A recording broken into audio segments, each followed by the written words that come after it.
madaxweynaha la aaminsan yahay inuu kaalinta sagaalaad kaga jiro tobanka madaxweyne ee ka taajiray dhiigga bulshada danyarta ee dalalkoodu waa madaxweynaha hogaamiya wadanka Chad waxaana loo yaqaanaa Idris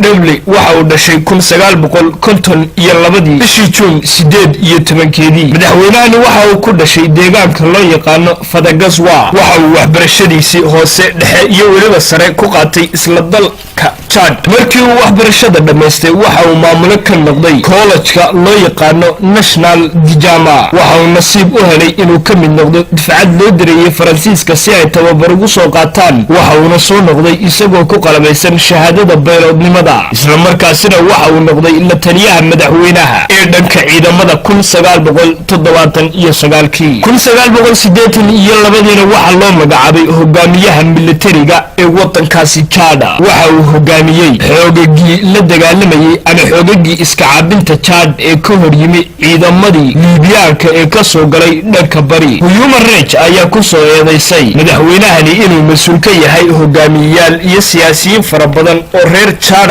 oo ka takhalusay 1989 waxa uu iska dhiibay dalka Suudaan waxa uu sameeyay jabhadii loo yaqaanay BSN isagoo taageero ballaaran ka helaya dawladaha Suudaan iyo Liibiya taasoo dhaxal siisay in sanad gudihii uu gacanta ku dhigo taladii dalka madaxweynaha uu talada ka tuuray madaxweynahani waxa loo yaqaanay Hussein Hibra December 1990 waxa muddada wixii ka dambeeyay soo noqonaysay kacdoono ka dhara waxa uu se ku dhawaaqay doorasho 1996 isagoo guulo ka soo hooyay doorashooyinkaas iyo tii dhacday 2001 inta wixii ka dambeeyayna waxa uu furay dastuurka oo xadidayay muddada uu madaxweynuhu isa soo sharixi karo waxa uu madaxweynahani guuleystay doorashooyinkii dhacay 2006 koob iyo 10 iyo 2016 waxa uu madaxweynahani ka qalin jabiyay xarunta MGWRS oo xarunta kacaanka ee Qadaafi oo lagu tababari jiray madaxweynayaasha qaaradda Afrika dalkani waxa uu soo maray